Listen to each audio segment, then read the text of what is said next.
Shalom, shalom, shalom, shalom. Isang mapagpalang umaga po sa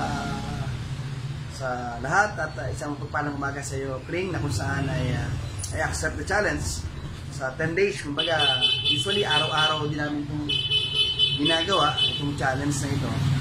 At every time o gabi-gabi meron po. So, salamat sa Lord at salamat sa challenge na ito. At doon po sa Kawikaam 14:12, pinakalagay doon na may daang matuwid sa tingin ng tao, ngunit kamatayan ng dulo. So maraming tao ang nag-iisip ng mga bagay na sa tingin nila ay tama, especially pagdating sa kaligtasan.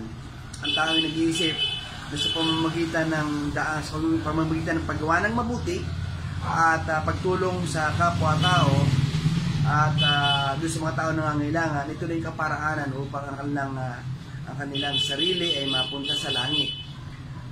Hindi po ganito ang kaparaanan ng Diyos patungo po sa kaligtasan, sapagkat kung paano po sinabi na may daang matuwid sa tingin ng tao, ngunit kamatayan ng dulo, ito po yung daan ng tao na ang daan ng kaligtasan ay sa paggawa ng mabuti.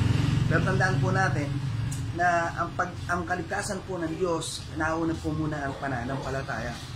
At yung pong paggawa ng mabuti ay hindi po natin na sinasailan sa tabi.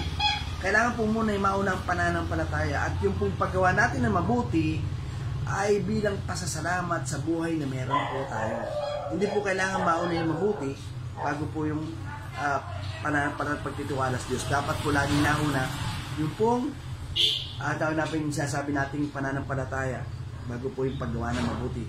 Pag ganito po ang ating pananaw, yun po ang kaligtasan. Pero kung ang daang matuwid natin sa pamamagitan ng mabubuting gawa upang magkaroon tayo ng kaligtasan, ay tayo po ay nililigaw. Kaya marapat po na unahin po ang magkaroon po tayo ng tamang pananampalataya na kung saan ang tamang susi ang tanging Panginoong Hesus. At yung paggawa natin mabuti, ito po yung daan ng pasasalamat sa buhay na tinanggap ko, tinanggap mo Kling, at tinanggap po ng lahat. Kaya salamat sa Lord at sa aking pong Bible verse na ito ay isa rin pong paghamon ito sa aking kaibigan na si Mel Peñaranda. So to God be the glory.